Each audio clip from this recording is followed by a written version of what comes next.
देखिए बेटा, हमारा टॉपिक चल रहा था सरयू काव्यखंड का अध्याय 10 कुरुक्षेत्र। मैंने आपको बताया कि भीष्म पितामह जो है युधिष्ठिर से, धर्मराज युधिष्ठिर से उनके प्रश्न का उत्तर दे रहे थे और वो बता रहे थे कि युद्ध किस परिस्थिति में जो है युद्ध आवश्यक हो जाता है। जब शासन व्यवस्था अन्यायी और अत्याचारी हो, उस स्थिति में युद्ध आवश्यक हो जाता है। जब जनता का विद्रोह भीतर ही भीतर दबा हुआ हो और वो भय के कारण जो है किसी से उस शासन व्यवस्था के विरुद्ध विद्रोह करने के लिए तैयार हो, ऐसी स्थिति में युद्ध आवश्यक हो जाता है। हमने जो कल पढ़ा था उससे आगे आज जो है पढ़ते हैं। आगे दबे हुए आवेग वहाँ यदि उबल किसी दिन फूटे, संयम छोड़ काल बन मानव अन्याय पर टूटे। ऐसी स्थिति में जब शासन व्यवस्था अत्याचारी हो, अन्यायी हो और केवल तलवार के दम पर जो है जनता को दबाए, ऐसी स्थिति में किसी दिन यदि जनता के दबे हुए आवेग अगर किसी दिन उबल पड़े, किसी दिन फूट पड़े, तो उस स्थिति में जनता अपने धैर्य और संयम को छोड़ करके काल बन करके और ये जो मानव है वो अन्याय पर टूट पड़ता है। अर्थात ऐसी स्थिति में शासन व्यवस्था के ऊपर जनता का प्रकोप फूट पड़ता है। तो इसी बात को कह रहे हैं कवि जो है कवि के भीष्म पितामह के माध्यम से कि दबे हुए आवेग वहाँ यदि उबल किसी दिन फूटे, संयम छोड़ काल बन मानव अन्याय पर टूटे। ऐसी स्थिति में जो जनता है उसके दबे हुए जो आवेग हैं, जो क्रोध है, जो विद्रोह की भावना है, वो अगर किसी दिन उबल पड़े और फूट पड़े तो संयम को छोड़ करके और मानव काल की तरह और अन्याय पर टूट पड़ता है। कहो कौन दाई होगा उस दारुण जगत दहन का, अहंकार या घृणा कौन दोषी होगा उस रण का। उस परिस्थिति में हे युधिष्ठिर, हे धर्मराज, बताइए कि उस जो जनता जलेगी इस युद्ध में, जनता का जो विनाश होगा, जनता जो मरेगी, उस भयंकर जगत दहन दुनिया के जलने का उत्तरदायी कौन होगा। उस स्थिति में बताइए अहंकार या घृणा, भाई उस स्थिति में अहंकार उत्तरदायी होगा या दुनिया की घृणा उत्तरदायी होगी। उस स्थिति में होगा शासन व्यवस्था का अहंकार। कौन दोषी होगा उस रण का। अब आप भीष्म पितामह कह रहे हैं कि हे धर्मराज, बताइए कि उस युद्ध का दोषी कौन होगा। तुम विषण हो समझ हुआ जगदाह तुम्हारे कर से। आगे भीष्म पितामह कह रहे कि धर्मराज युधिष्ठिर से कि हे धर्मराज, तो इस बात को सोच करके दुखी हो रहे, विषण है दुखी, तुम इस बात को सोच करके दुखी हो रहे हो कि ये जो युद्ध की आग है ये तुम्हारे हाथ से लगी है, ये तुम्हारे द्वारा लगाई गई है। जगदात करयानी हाथ, तो तुम इस बात को सोच करके दुखी हो रहे हो कि ये जो युद्ध की आग है ये तुम्हारे हाथ से लगी है। सोचो तो क्या अग्नि समर की वर्षी थी अंबर से। तुम सोच करके ये बताओ कि क्या ये युद्ध की आग आकाश से बरसी थी। क्या ये युद्ध की आग आकाश से बरसी थी, अर्थात आकाश से ये युद्ध थोपा गया था क्या, आकाश से बरसा था क्या।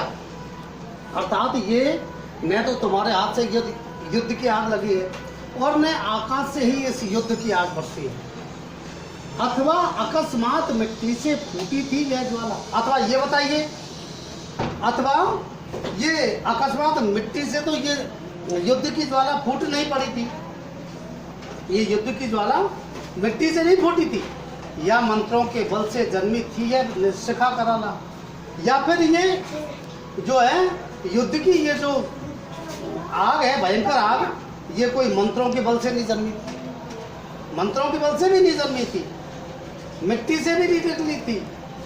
तो इस बात से तुम्हें दुखी नहीं होना चाहिए, यानी युद्ध के कारण तुम नहीं हो। ये युद्ध की आग आकाश से भी नहीं बरसी थी, ये युद्ध की आग मिट्टी से भी नहीं निकली थी, ये युद्ध की आग जो है मंत्रों के बल से भी उत्पन्न नहीं हुई थी। कुरुक्षेत्र के पूर्व नहीं क्या समर लगा था चलने। भीष्म पितामह कह रहे हैं कि क्या ये जो युद्ध है ये कुरुक्षेत्र से पहले ही चालू नहीं हो गया था? समर यानी युद्ध, क्या कुरुक्षेत्र से पूर्व नहीं क्या समर लगा था चलने? क्या कुरुक्षेत्र के युद्ध से पहले ही ये युद्ध नहीं शुरू हो गया था क्या?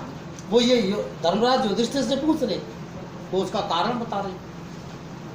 दुशासन के द्वारा द्रौपदी का चीरहरण, भीम को जो है कौरवों के द्वारा जहर देना, लाक्षागृह का में पांडवों को जलाने का प्रयास करना, ये और पांडवों के शासन को नहीं देना, ये सब के सब कारण थे युद्ध होने के। तो ये युद्ध तो पहले ही शुरू हो गया था, कुरुक्षेत्र के युद्ध से पहले। प्रतिहिंसा का दीप भयानक हृदय में बोलने, और हिंसा के बदले जो हिंसा होती है उसको कहते हैं प्रतिहिंसा। तो इस प्रतिहिंसा का जो दीपक है, भयानक दीपक, वो हृदय में जलने लग गया था पहले। मतलब प्रत्येक व्यक्ति के हृदय में कौरवों के विरुद्ध युद्ध की आग जलने लग गई थी, विद्रोह की आग जलने लग गई थी, प्रतिहिंसा की आग जलने लग गई थी। शांति खोलकर खड़ग क्रांति का जब वर्जन करती है। तो ये जो शांति है, ये जो शांति है, ये जब क्रांति का विद्रोह करती है। मतलब शासन व्यवस्था जब क्रांतिकारियों को अपनी तलवार के दम पर दबाने का प्रयत्न करती है, वर्जन का मतलब होता है रोकना, जब इनको अपनी तलवार के दम पर रोकने का प्रयत्न करती है, तभी जान लो किसी समर का यह सर्जन करती है। तभी ये समझ लीजिए हे धर्मराज युधिष्ठिर, ये समझ लीजिए कि तभी ये शांति अर्थात शासन व्यवस्था किसी युद्ध की सर्जना करती है, किसी युद्ध की शुरुआत कर देती है, युद्ध का निर्माण करती है। तभी जान लो किसी समर का यह सर्जन करती है। तभी ये समझ लीजिए कि ये जो शांति है अर्थात ये जो शासन व्यवस्था है किसी युद्ध की सर्जना कर देती है। शांति नहीं तब तक जब तक सुख भाग न नरका संग। शांति तब तक नहीं मिल सकती जब तक सुख भाग मनुष्य का समान नहीं हो। मतलब सुखों के साधन जब तक समान रूप से लोगों में वितरित नहीं हो, तब तक जब तक समान रूप से जो है लोगों में इन सुखों के साधन बंटने जाएं, तब तक तभी शांति नहीं तब तक जब तक सुख भाग न नरका सम हो। शांति तब तक नहीं मिलती जब तक कि मनुष्य के सुखों के साधन सभी को समान रूप से प्राप्त नहीं हो, नहीं किसी को बहुत अधिक और नहीं किसी को कम हो। ये सुखों के साधन न तो किसी को बहुत अधिक मिलने चाहिए और न किसी को बहुत कम मिलने चाहिए। कहने का मतलब ये है कि जनता में जो साधन, अधिकार, व्यवस्थाएं, उनके हित सभी के समान रूप से जब तक नहीं होंगे तब तक शांति स्थापित नहीं हो सकती। सभी के सुखों के साधन जब तक समान रूप से प्राप्त नहीं होंगे तब तक शांति स्थापित नहीं हो सकती। ऐसी शांति राज्य करती है तन पर नहीं हृदय पर। ऐसी शांति जिसमें सभी के सुखों के साधन समान हो, सभी को समान अधिकार हो, ऐसी शांति शरीर पर नहीं हृदय पर राज्य करती है। मतलब जब ऐसी स्थिति में लोग हृदय से शांत रहने का प्रयास करते हैं, जब सभी के साधन समान हो, सभी के सुखों के साधन समान हो, सभी के अधिकार समान हो। नर के ऊंचे विश्वासों पर श्रद्धा भक्ति बने हुए। ऐसी शांति मनुष्य के ऊंचे विश्वासों पर, श्रद्धा पर, भक्ति पर और प्रेम पर जो है राज करती है। कहने का मतलब है मनुष्य को ऐसी शांति में ही ऊंचा विश्वास रहता है, ऐसी शांति के प्रति ही उनमें श्रद्धा रहती है, ऐसी शांति के प्रति ही उनमें भक्ति रहती है और ऐसी शांति के प्रति ही लोगों में, जनता में प्रेम रहता है। तो ऐसी स्थिति जिसमें सभी के अधिकार समान हैं, सभी की जो है सुख के साधन समान हैं, सभी के कर्तव्य समान है, ऊंच नीच का किसी प्रकार का भेदभाव नहीं है, किसी प्रकार की कोई जो है जाति, धर्म या धन या किसी भी आधार पर कोई जनता में जब अंतर नहीं होता है, भेदभाव नहीं होता है, तभी जाकर के लोगों में शांति रह पाती है और समान शांति रह पाती है। वो हृदय से शांत रहने का प्रयास करते हैं।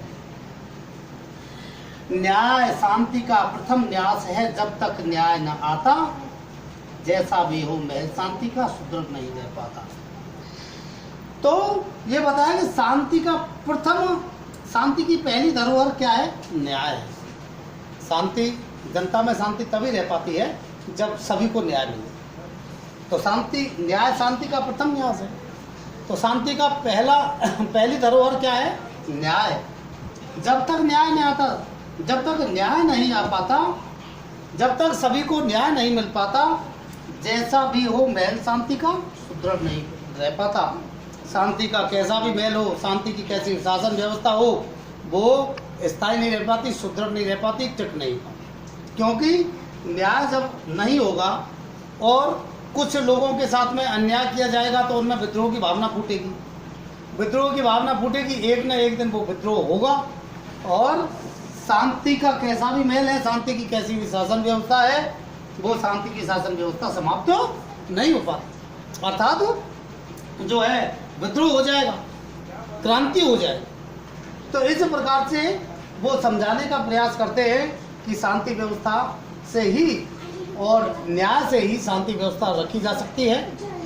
सभी को जब तक समान अधिकार नहीं प्राप्त होंगे तब तक जो है शांति नहीं स्थापित हो सकती। इस प्रकार से इसमें जो है अनुप्रास,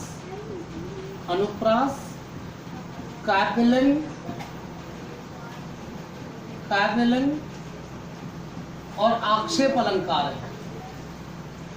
आक्षेप आदि अलंकारों का सुंदर प्रयोग हुआ है,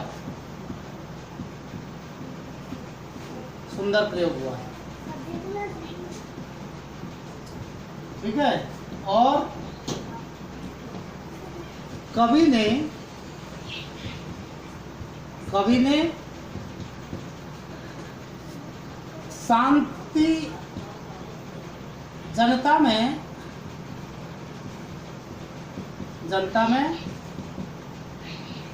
शांति स्थापना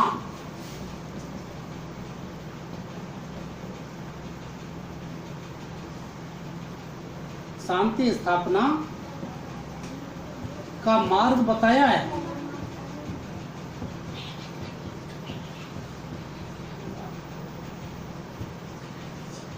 तत्सम और तद्भव शब्दावली युक्त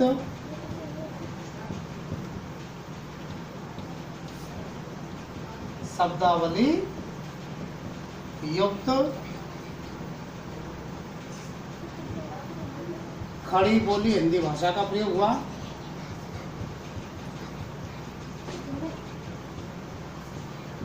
हिंदी भाषा का प्रयोग हुआ।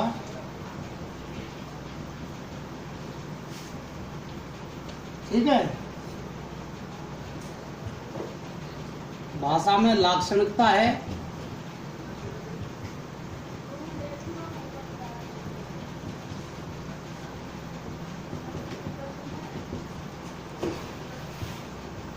प्रसाद गुण का प्रयोग हुआ है। प्रसाद गुण का प्रयोग हुआ है।